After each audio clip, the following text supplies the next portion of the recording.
Ya, pues ya estamos de regreso aquí en Agenda. Recuerden que estamos transmitiendo en vivo y en directo desde la ciudad de Jalapa, Veracruz. Y ya se encuentra con nosotros nuestro buen amigo Eduardo de la Torre Jaramillo, quien nos llegó aquí todo mojado el hombre, con esta agua que nos anda cayendo aquí en la ciudad de Jalapa, Veracruz. Oye, Eduardo, eh,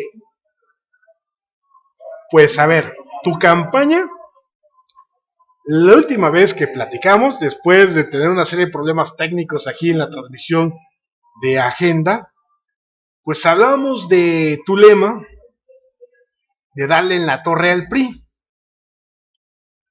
Eh, mucho ha pasado de entonces a la fecha, Eduardo, y observamos en el seguimiento que tenemos contigo de las redes sociales que traes una serie de denuncias, videos, documentando tus acusaciones, tus dichos, presentando las quejas correspondientes ante las instancias eh, que le dan, o supuestamente le van a dar certeza al jurídica y política a las elecciones del próximo 7 de julio. ¿Cómo va este tema de las denuncias, Eduardo? Porque, bueno, traes un video de la Secretaría de Salud que estaba haciendo proselitismo casi en las instalaciones de la Secretaría de Educación. Traes un video en tu canal de YouTube respecto a los taxistas que te anduvieron ahí diciendo, bueno, un mismo taxista te llevó donde estaban operando para darle 500 pesos a los taxistas para aportar la propaganda de un candidato del PRI, en este caso Américo Zúñiga. Traes denuncias de pobladores que te han estado diciendo que, bueno, pues aquí nos vienen a querer quitar la credencial de elector a cambio de despensas. Eduardo, estás documentando todo esto y lo estás compartiendo con los jalapeños y bueno, finalmente siendo internet, Eduardo, lo estás compartiendo con el mundo entero, ¿no? Que se enteren cómo está operando el PRI en Jalapa para intentar hacer ganar a sus candidatos. Platícanos rápidamente cómo va este tema de las denuncias, esta documentación que estás presentando ante las instancias electorales correspondientes. ¿Cómo va este asunto, Eduardo? Gracias por acompañarnos. Gracias, Tomás, a ti y a tus ciberescuchas. Yo lo que te puedo decir en este momento es que en el caso de Toño Nemirip y Adolfo Mota ya los denuncié ante la Fiscalía Especializada de Delitos Electorales. En los próximos días ampliaré la denuncia. Estamos recopilando más información de la actividad que trae este secretario de Salud, fundamentalmente, y también de las prohibiciones que les tienen a los maestros. Me desinvitaron a una reunión con maestros porque eran de varias escuelas, las maestras muy comprometidas, y me dijeron que sus respectivos directoras y directores les dijeron que no podían asistir a mi reunión porque yo era el enemigo a vencer. Así lo dijeron varias directoras. Así, el enemigo a vencer. El enemigo a vencer fue lo que dijeron a estas maestras, Oye, todas a ver, apenadas. yo nada más hago una pausa. Es un lenguaje bastante agresivo. De guerra, ¿no? Nosotros los demócratas utilizamos el concepto de adversario, no de enemigo. Esto es, pues sigue siendo el mismo modelo priista que en algunas de las redes sindicales que hay se sigue manteniendo en esa línea. Y poderte decir, Tomás, que por supuesto están incurriendo en delitos electorales, particularmente el secretario de Salud. Y en el caso de Adolfo Mota, bueno, pues lo iremos vinculando con esos 2,000 millones de pesos que no se han comprobado la Auditoría Superior de la Federación del año pasado. Y estamos siguiéndole la ruta para ver si ese dinero no se fue a financiar la campaña del PRI del año pasado. Pues el sospechosismo, yo pudiera decir casi que sí, ¿no? Casi que así fue, Eduardo. A ver, ¿qué más? Bueno, lo que te puedo decir es que es una campaña que no hemos dejado de caminar. Los ciudadanos han estado muy amables conmigo.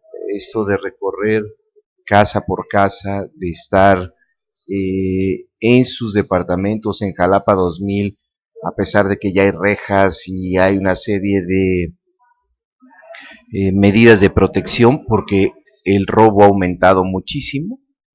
Bueno, pues nos están abriendo sus casas, estamos platicando con ellos, nos están diciendo el abandono en el que se encuentran. Y bueno, Tomás, yo creo que hay que ir pensando ya en las propuestas después de todo eso. Hay que crear un fondo metropolitano del agua, donde tenemos que desaparecer a CEMAS y hacer un organismo metropolitano donde esté Banderilla, Tlalnehuayocan, Emiliano Zapata. Vemos las inundaciones, vemos el desperdicio del agua pluvial. Creo que hay que empezar a hacer un nuevo diseño institucional de acuerdo a la metropolización. Creo que bien podrían participar. El agua va a ser uno de los asuntos más delicados, está molestando mucho a la ciudad. Estos topes ridículos también que originan, me decía aquí precisamente una persona en el centro, que han cerrado 7 localitos por el tope que hay al menos entre Enríquez y lo que es esta calle también de céntrica. Entonces, ya estas medidas torpes, estas ocurrencias de los topes, están originando cierre de negocios, de pequeños negocios, que son al final negocios familiares. Los negocios familiares en este país, estoy hablando de los pymes, no de los partidos políticos. Sí. Esa es otra cosa, son más del 90% de la población. Entonces, sí tenemos que darle una visión estratégica, no podemos seguirle permitiendo a una alcaldesa que destine 6 años de información restringida. En el caso de CEMAS, CEMAS ha sido la caja chica, una caja chica que ha sido claramente explotada para fines de enriquecimiento personal. Necesitamos un personal técnico y tendremos que ir evaluando cómo el nivel de problemática. Se inunda Banderilla, se inunda Jalapa, se inunda Tlalnehuayocan. En Tlalnehuayocan lo que estamos viendo son los desgajes de los cerros. Ahí hay unas cajas de agua que pertenecen a Jalapa y que están dentro del municipio de Tlalnehuayocan. Considero que hay que empezar a darle otro matiz.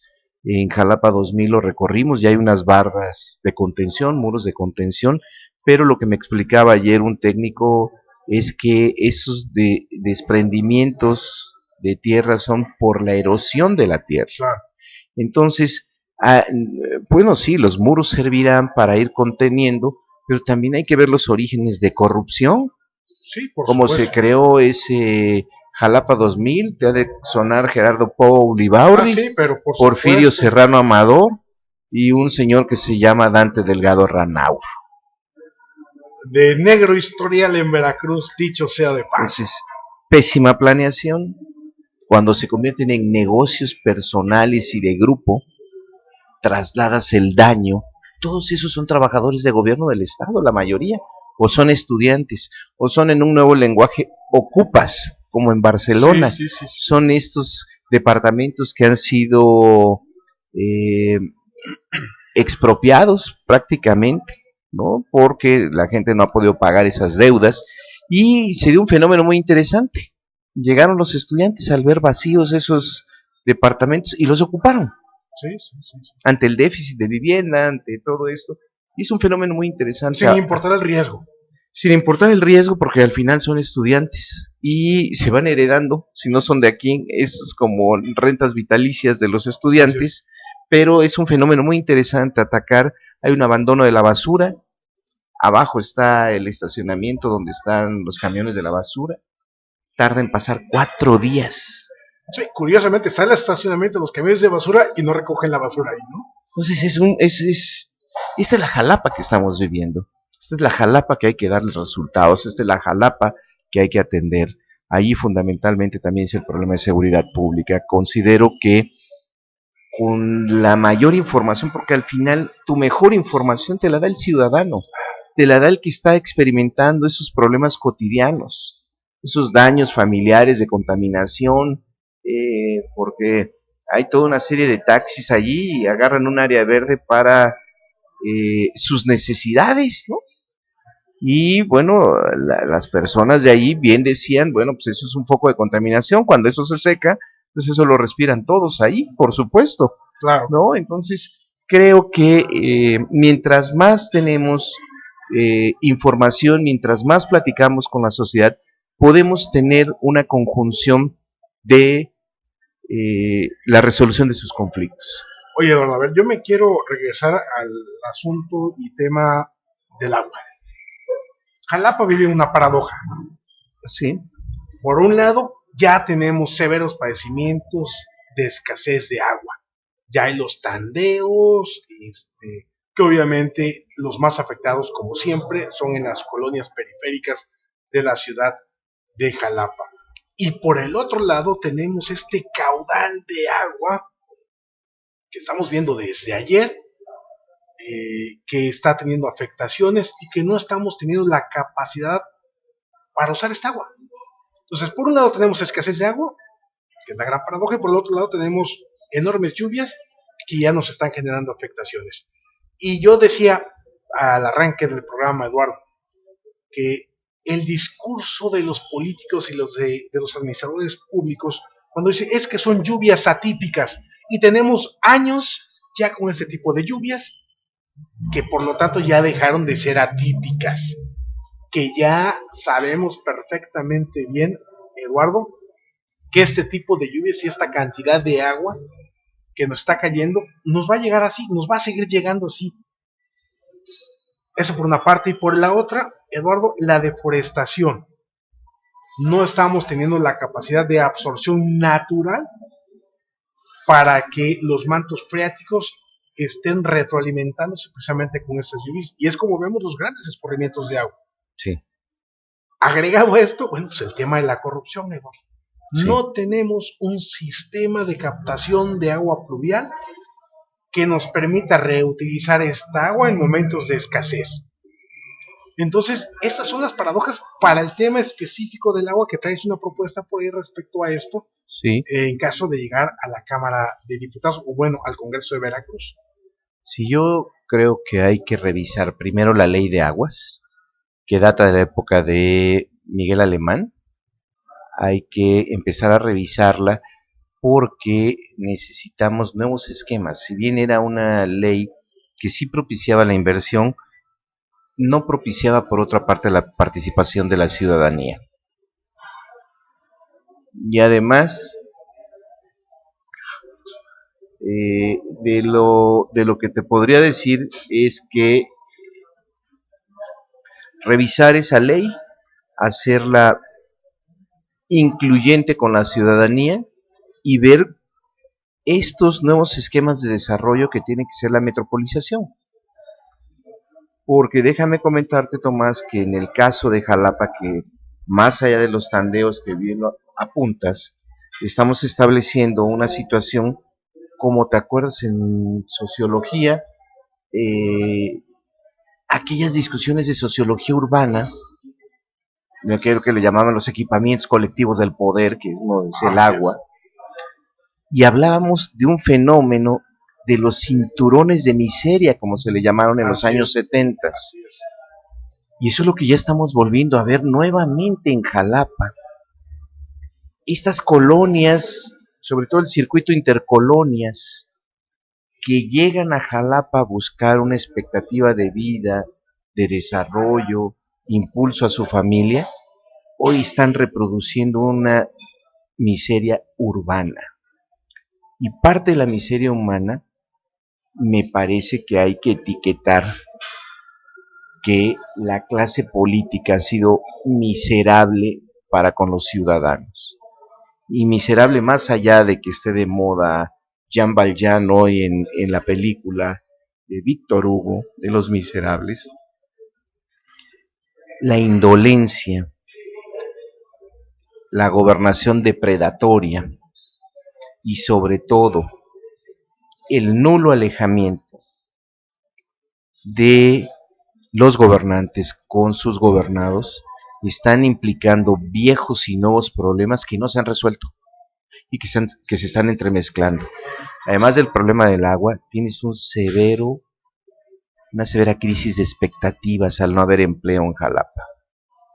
El que te diga una persona en las 6 de enero que prefiere envenenarse al no ver a su pareja ya grande que no tiene empleo, al ver el hijo que no tiene empleo, pues empieza a surgir esta problemática que nos rebasa la satisfacción de las necesidades inmediatas, como es el comer, el vestir y el de una vivienda.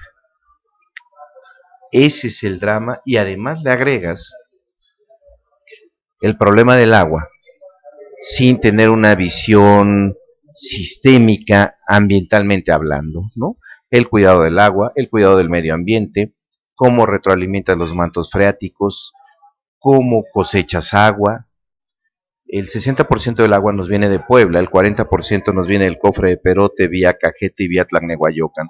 Pues esos dos municipios, esos tres municipios, deben de servir de la reactivación del tema del agua. Pues ahí está este tema, Eduardo, que como bien dices, se viene juntando con una serie de problemáticas. Por ejemplo, decías de los topes.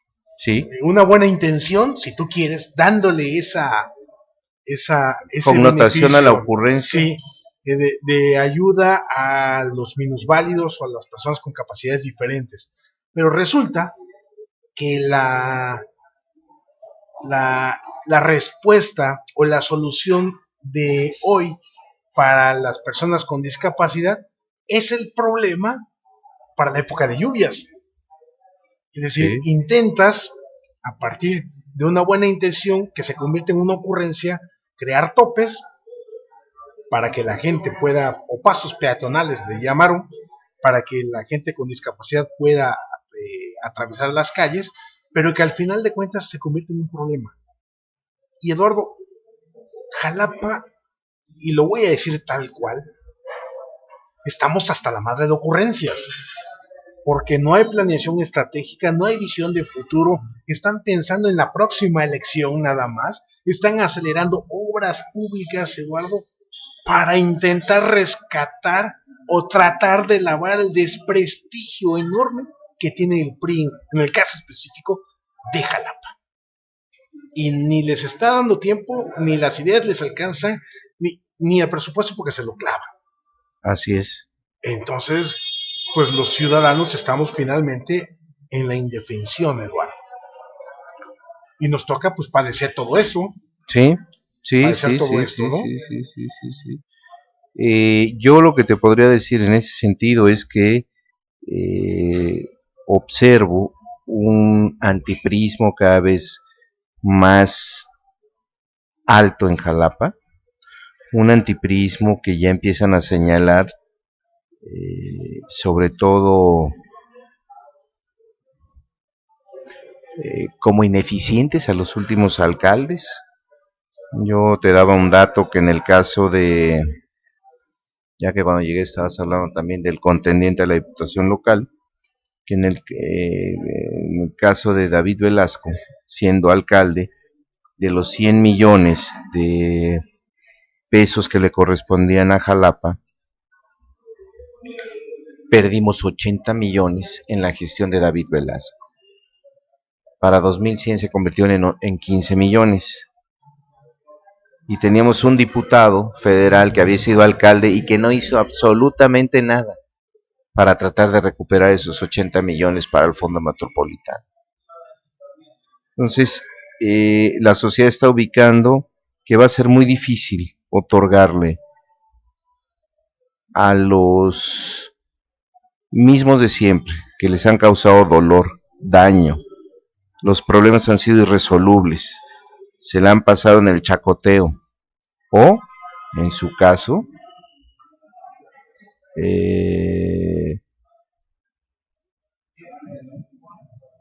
han hecho de los gobiernos municipales una fuente de inacción gubernamental. ¿Y a qué me refiero? Inacción y omisión, además. Sí, claro. Han rehuido a gobernar. Gobernar se tiene que correr el riesgo, tomar decisiones. No lo hicieron. Tenemos un porcentaje muy alto de morosos que no pagan el agua en Jalapa, por ejemplo. Y paradójicamente son los que tienen más dinero en esta ciudad. Pero además de eso, puedes navegar con bandera de honesto, pero tienes una deuda de la basura que simple y sencillamente en los 3 años de gobierno municipal lo que hizo con esa deuda fue incrementarse. Oye, Eduardo, ahorita que hablas de deuda, es un tema que le hemos dado seguimiento aquí en este espacio, Eduardo, con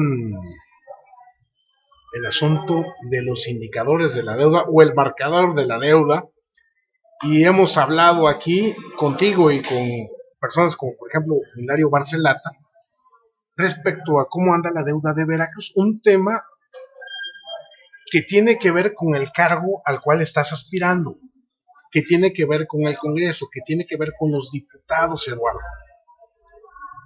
Y la cifra, digamos que base, se habla de 40,000 millones de pesos. 43,000 en la Secretaría de Hacienda.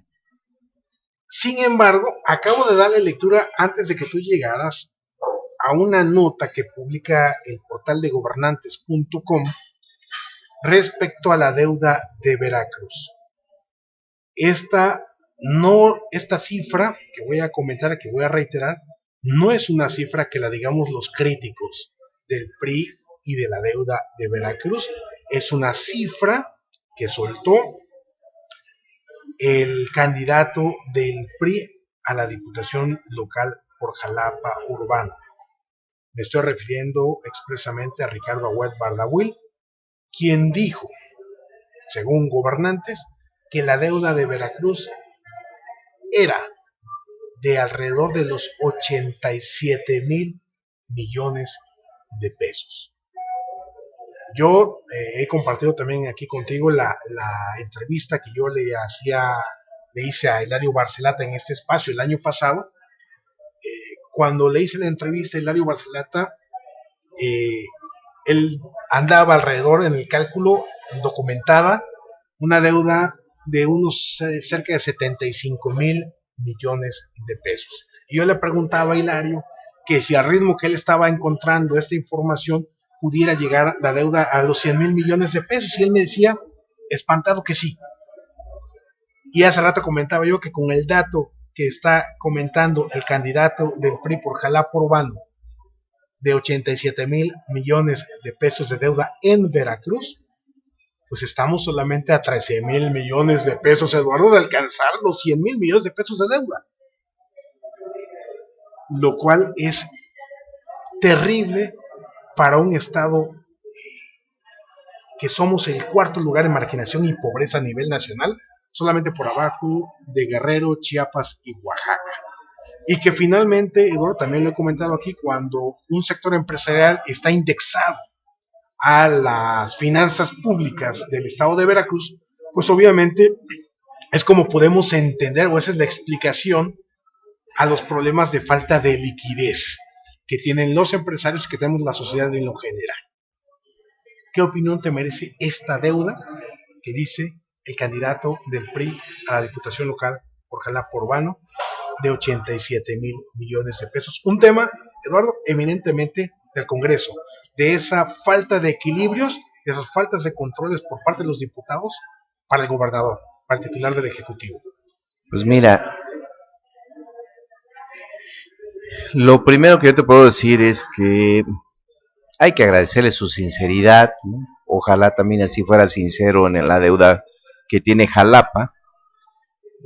Nos hemos quedado cortos, hemos manejado una deuda de 60 o 70,000 millones de pesos y resulta que la deuda a los proveedores privados es más grande que la deuda a las entidades bancarias donde se han realizado estos empréstitos, y esto apunta a que Veracruz aceleradamente se va a convertir en un estado inviable. ¿Inviable en qué sentido? si yo retomo el escenario nacional que con la llegada de Enrique Peña Nieto se fugaron 25,000 millones de dólares, que el día de ayer no hemos tenido un impacto de una devaluación tan abrupta como la que se produjo el día de ayer, que esto solamente se dio en una crisis internacional de 2009. El manejo, el pésimo manejo que se ha hecho de la reforma energética y la reforma fiscal, que le debe agradecer el presidente Enrique Peña Nieto a sus gobernadores, como el caso de Javier Duarte de Ochoa, que se están convirtiendo en un peligro para México. Javier Duarte de Ochoa. Sí, ya no es un peligro para su partido. No, para México está triturando todas las propuestas y todas las salidas financieras que está teniendo el actual gobierno de Enrique Peña Nieto. Ni reforma fiscal, ni reforma energética. Entonces, deberían de empezar a pensar qué van a hacer con trogloditas como los que tenemos en Veracruz. Que además, y que no quiero pensar eso, esté pasando como en el caso de Coahuila, que están escondiendo la verdadera deuda desde el gobierno del estado. Claro. Que ese sería otro problema. Estaríamos entonces hablando, la primera entidad endeudada era el Distrito Federal. Entonces nosotros estamos como en el 5º lugar de deuda, pasaríamos en automático a estar en el 2º lugar. Peleando. Deshonroso 2º lugar de deuda. Peleando codo a codo y palmo a palmo con el primer lugar, que es el Distrito Federal. Esto obliga ahora a tener una serie de reformas que quizá rompan con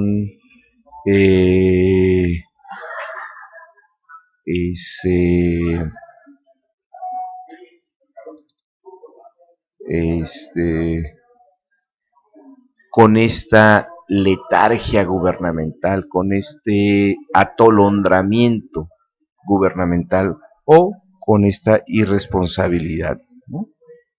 Oye, Eduardo, estos datos de esta deuda enorme que castra la economía veracruzana, Eduardo, pues de una u otra manera le da la razón a tu lema. Claro. Si el gran problema de Veracruz es el PRI, el gran problema de Veracruz de esta inviabilidad ya económica en nuestro estado la está generando el PRI, y tú estás diciendo dale en la torre al PRI, pues en los hechos, Eduardo, en los hechos te están dando la razón. Sí.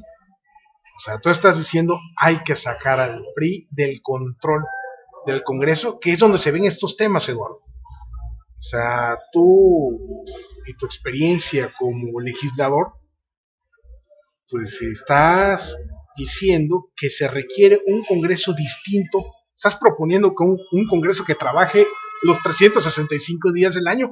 Quiero suponer que es para que se vean este tipo de temas, Eduardo. Dale salidas desde el Congreso a estos problemas que están finalmente paralizando no un gobierno, sino a una sociedad como la veracruzana, que ya no la vemos por dónde, Eduardo, que ya no la vemos por dónde, y que además, lo que estás diciendo, Veracruz se está poniendo en peligro, y el gobierno de Javier Duarte de Ochoa, y Duarte de Ochoa mismo, está poniendo en peligro la viabilidad de México.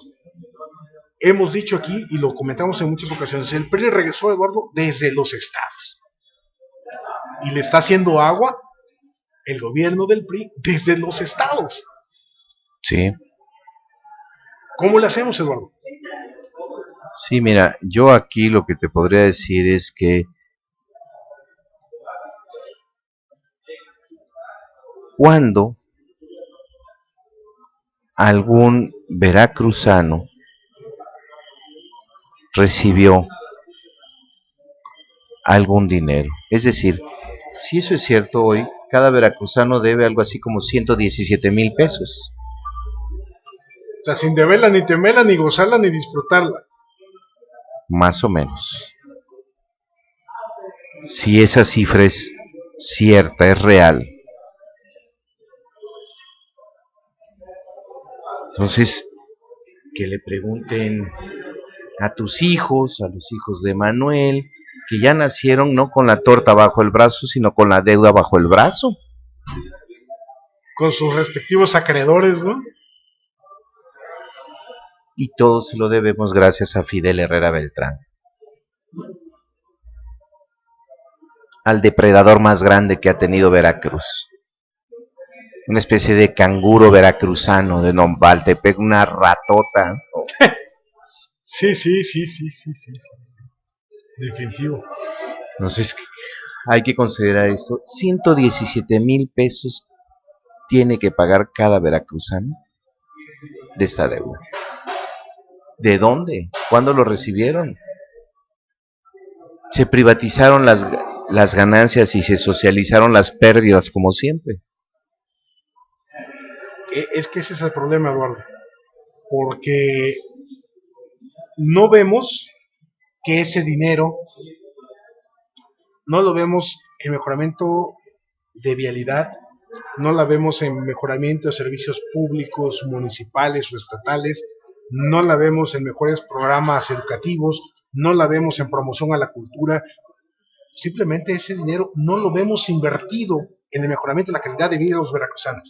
Digo, si lo estuviéramos disfrutando como veracruzanos con mejores carreteras, pues digo, otra cosa sería, Eduardo, dinamizaría la economía, etcétera, etcétera, ¿no? Sí. Pero no lo estamos viendo, Eduardo. O sea, no lo vemos. O sea, lo cual solamente nos queda decir, se clavaron esa lana. Sí. Y eso es lo que encabrona finalmente. Eso es lo que encabrona.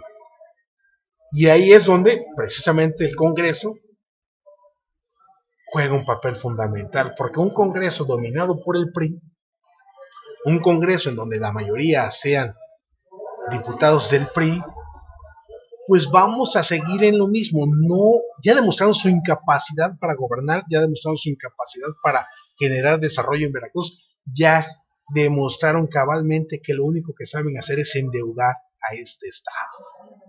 Así es. ¿Por qué darles otra oportunidad? ¿Por qué darles otra oportunidad? ¿Y por qué no apostarle a un gobierno dividido con un contrapeso de oposición en el Congreso veracruzano, pues para amarrarle la mano a estos cabrones?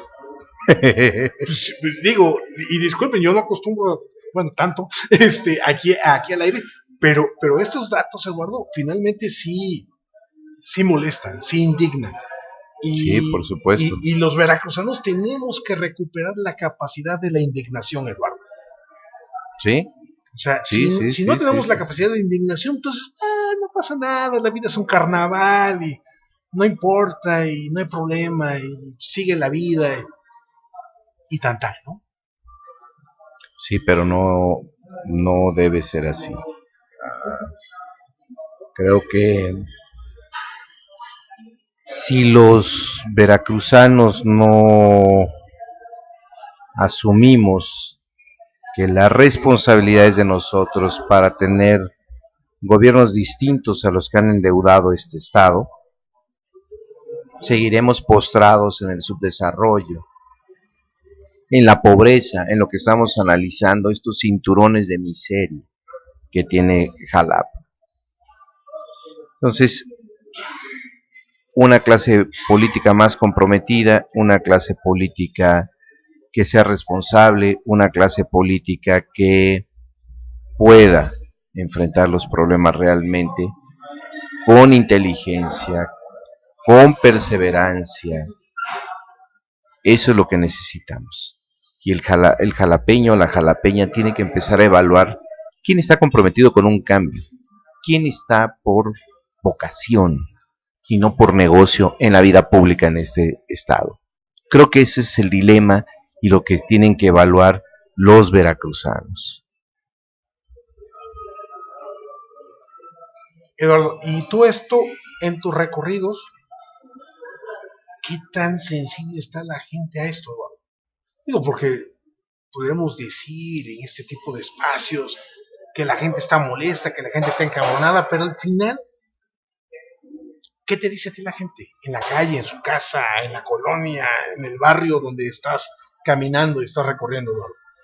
Porque vamos, tú tienes el termómetro de tu propio interactuar con la gente. Eh, Déjame comentarte que los más pobres son los que nos están dando el ejemplo. No le van a votar al PRI. Dicen, ni por una despensa, ni por entregar la credencial del lector. Eso ya no nos dice absolutamente nada a nosotros. Y es allí donde estamos observando que los veracruzanos, las veracruzanas, le van a votar en contra al PRI mayoritariamente, pero le van a votar en contra por candidatos que demuestren haber sido opositores, por veracruzanos que demuestren que no solamente conocen su lugar de origen, sino que tienen respuestas y no van a administrar los problemas como lo hace el PRI, que van a enfrentarlos. Esa es la diferencia que estamos viendo. Oye, Eduardo, a ver, ya hemos hablado de tus denuncias, hemos hablado de parte de tus propuestas, eh, pero también antes de que tú llegaras, Eduardo, comentaba yo a manera de preámbulo respecto a este foro que estás convocando para la próxima semana, Eduardo. Digo, leía yo el programa, los temas y los ponentes, y se me hace un foro bastante pluralito, ¿no? Bastante Sí, lleno de ideas, sobre todo. sí. Lleno de ideas. Platícanos primero, ¿qué te motiva a convocar a un foro? Primero te voy a comprometer públicamente. Quisiera que tú fueras moderador en algunas de las mesas. Ya estás, órale, ya estás. ¿Qué me motiva? Como lo dices, hay personajes del PRI, del PAN, del PRD, de Movimiento Ciudadano. Hay académicos que han tenido cargos en los órganos electorales locales. Eh, Han sido especialistas también, líderes de opinión. Ángel Martínez Armengol, como Jorge Morales, el doctor Héctor Coronel, Juan Schuster, Francisco Monfort Guillén,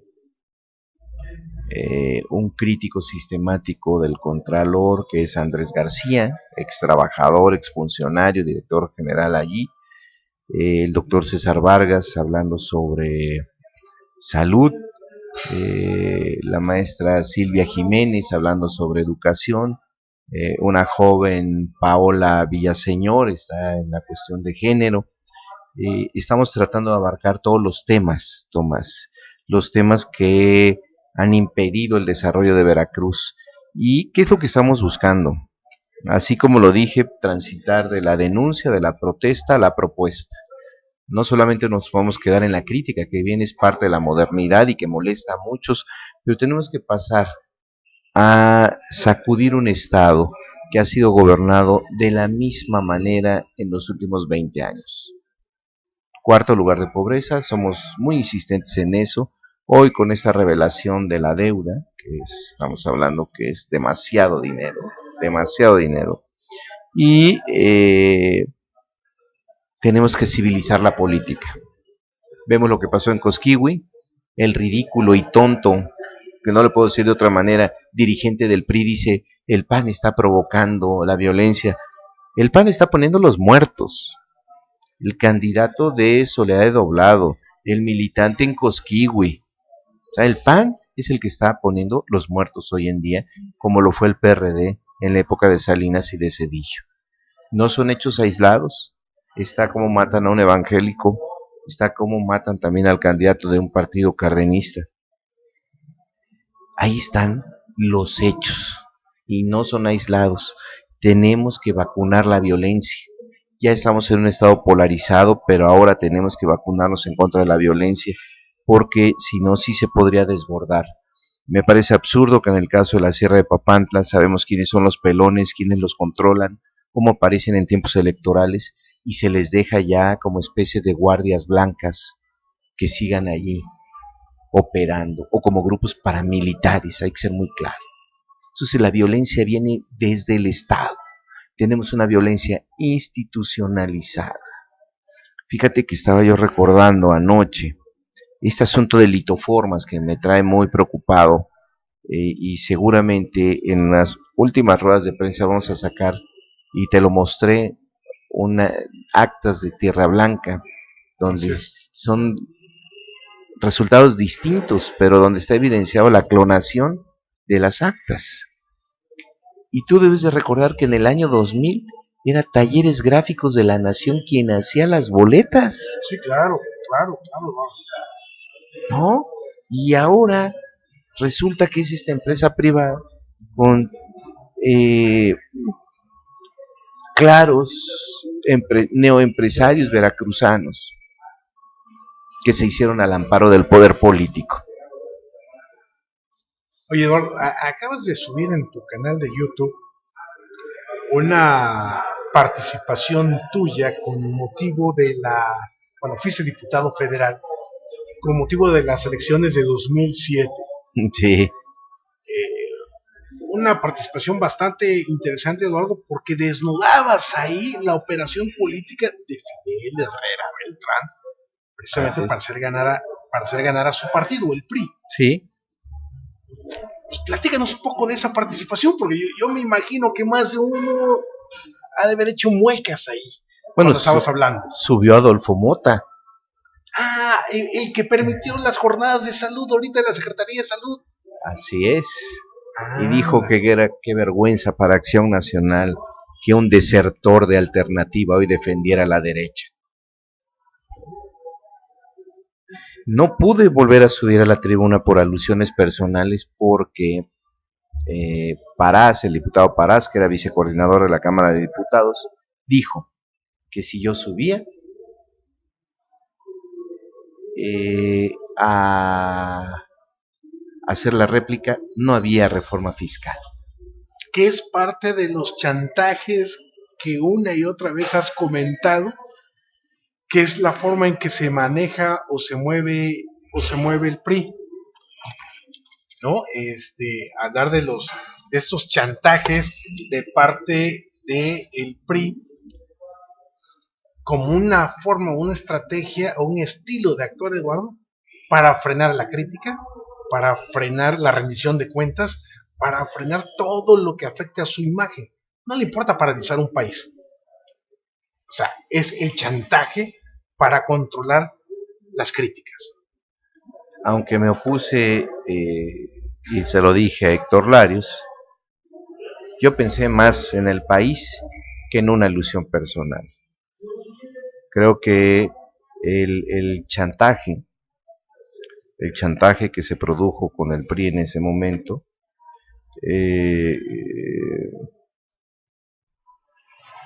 decidimos no atacar,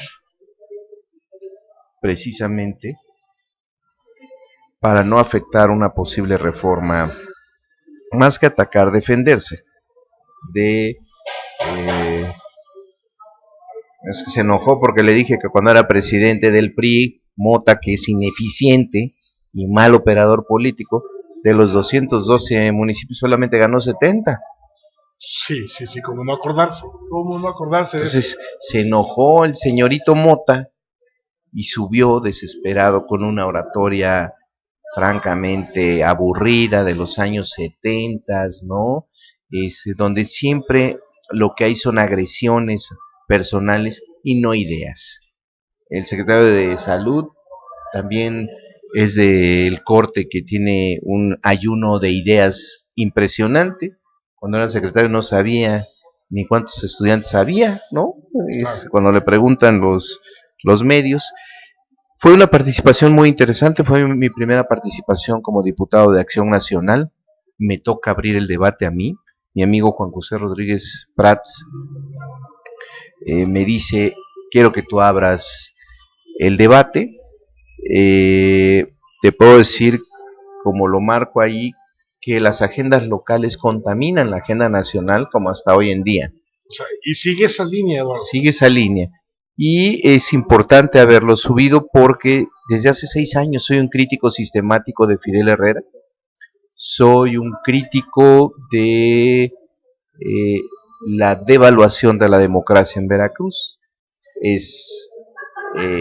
Fue una elección de una regresión autoritaria, como yo lo marco en ese discurso, que no había yo visto ningún teórico, ningún manual de cómo se habían hecho las cosas aquí en Veracruz.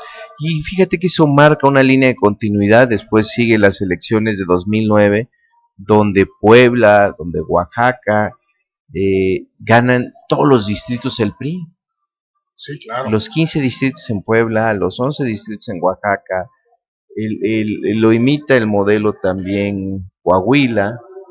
Entonces, se empieza a imitar estas regresiones autoritarias, y el modelo fue Veracruz. En ese momento, antes siempre tenemos una reunión previa, yo hice el análisis de un trípode del PRI, en qué basaba su fortaleza: en sus coordinadores parlamentarios, en los gobernadores y en un desvencijado sindicalismo que todavía producía votos y produce un poco de votos. Y lo que había hecho Fidel Herrera era una operación con los mismos, con Salvador Mansur, con Ranulfo Márquez, con todos los que están apareciendo hoy nuevamente, que eran los encargados de esa elección. Les encargaba al secretario de Protección Civil, que es Ranulfo, que en lugar de prevenir desastres se dedicaba a operar electoralmente, como hoy lo sigue haciendo ya fuera de la delegación de Sedesol. Asignación de recursos humanos, materiales, y se les asignaban distritos para poder ganarlos. Les funciona en ese momento. Es una grabación la que se tiene de esa operación, aunque es lo que vimos, mucho más sofisticado, porque ya se utilizan los teléfonos inteligentes para grabar este tipo de conversaciones, que fue el motivo de la ruptura del adendum del Pacto por México. Creo que en ese sentido estamos hoy con las mismas prácticas, pero sin la eficacia y la eficiencia que tenían en el 2007. Pues la misma ciudadanía los está poniendo en evidencia, Eduardo, ¿no? Fíjate que después de la denuncia estoy gratamente agradecido y sorprendido con la ciudadanía, porque nos están denunciando las bodegas donde tienen las despensas, que ya nos fuimos a asomar algunas, los seccionales del PRI que están operando, que están vendiendo las propias despensas, esos seccionales. Todos hacen su agosto, como decías. Sí, claro. Se va dinamitando ese partido, o sea, el dinero que lo usan para lo que le llaman operación política, la creación de clientelas, que eso es todo lo contrario a una democracia de ciudadanos. Es esa democracia de electores o de clientelas la que aún priva. Sin embargo, hoy veo una resistencia desde los sectores más débiles económicamente hablando a un rechazo sistemático a las prácticas clientelares. Le están poniendo el ejemplo a la clase media o a los taxistas corruptos de la CROC, que son los que por vale de gasolinas de 500 pesos le están poniendo la etiqueta de Americón, ¿no? 500 pesos semanales, Eduardo. Sí, semanales. Semanales. Claro. Yo abordé un taxi la semana pasada y me decía que sí, que eran 500 pesos semanales. Yo le preguntaba, oye, ¿y cuántos agremiados son? Dice, no, nosotros aquí somos 355. ¿Y por cuántas semanas? No, por 7 semanas. O sea, es una lanotototota, ¿no? Además, en lo que vas comentando tú, sigues ampliando tu comentario, hago la cuenta, Eduardo, hago la cuenta. Le preguntaron al candidatito, porque Américo es un candidatito, y dice que yo era capaz de todo y que yo había inventado. Dije, caray, pues que yo hubiese citado a sus brigadistas primero, porque es tonto también el muchacho, que citara yo a sus brigadistas y que sus brigadistas le ofrecieran delante de mí el dinero a los taxistas, que eran más de 100. Y después es tan tonto que yo convoqué a los taxis en la gasolinera Paraíso para que les pagaran ahí o les dieran. ¿Cuánta lana tienes, no? No, entonces digo, pues ya soy mago, entonces, o sea, ya soy el todopoderoso para el candidatito Américo Zúñiga. O sea, ¿Hasta dónde es el cinismo? ¿Hasta dónde ha llegado su prostitución política? Porque no le puedo llamar de otra manera. Quien vende y compra al mejor postor votos. Ese señor no conoce la ética. Le viene de familia la corrupción. No hay que olvidar los 5,000 cheques que se clavó su papá siendo titular del área educativa en este estado. Es decir, ellos, la corrupción es de familia. La corrupción se vive, la corrupción se hereda, la corrupción se disfruta. Por eso quieren seguir, perdóname la expresión, mamando de Jalapa, de donde han mamado mucho tiempo. Y además, Eduardo, la corrupción es parte del ADN político de los priistas. Aquí no importa si son buenas personas, de prestigio. Un candidato que es postulado por el PRI, inmediatamente le inoculan en su ADN la corrupción. No te puedes decir que eres candidato ciudadano después de que eres 3 o 2 veces candidato por ese partido, como lo dijo María de los Ángeles Moreno cuando perdió Beatriz Paredes. Dijo que era el crimen organizado quien les había ganado las elecciones. Sí. Oye, hice rápidamente la cuenta, Eduardo, de 500 pesos por 7 semanas de 355 más de taxis, 1,000,000 de pesos. 1,242,500 pesos. Nada más de 355 de la Croc. De la Croc. Es un buen dato ese. O sea, ahora, ¿para cuánto nos gusta que esto sea? Pero ahora déjame decirte que están tan desesperados que ya lo hacen a la luz del día. A las 7 de la noche fue el operativo de la semana pasada. Tenemos también las pruebas. Eso es lo que vamos a seguir documentando. ¿No? Entonces, y se la pasaremos al IEP para ver si 1,200,000, ¿qué? 1,242,500. A ver si se los contabilizan en los gastos de campaña. Sí, ya con esto rebasaron, ¿no? No, porque ellos tienen 4 millones en el caso de Jalapa. El candidato alcalde. El candidato alcalde. El candidato diputado, 1,234,000 en el caso del urbano. Pero ellos sí son 4 millones. Pero sería el 25%. ¿Pero cómo lo tomaría? El IEP. Sí, claro. Compra de voto. Claro. Promoción del voto. Sus brigadistas ambulantes. O sea, ¿cómo lo tomará el IEP? ¿Cómo va a salir de esta el IEP también? Han tenido más de 20 quejas y ninguna ha pasado, incluida una mía, por los espectaculares. Pero la sorpresa para ellos es que nosotros estamos documentando todo el proceso inequitativo que se ha dado en esta elección. Eduardo, hay encuestas que se han publicado, que tal y como lo dijimos la última ocasión que tuvimos aquí el programa, en donde ya está polarizada completamente la elección entre Eduardo de la Torre y el PRI, en Jalapa Urbano, en donde hay, lo que dicen las encuestas, un empate técnico entre Eduardo de la Torre y el candidato del PRI, tomando en consideración que esa misma casa encuestadora semanas previas te ponían por abajo del 20%, 40% de distancia del candidato del PRI.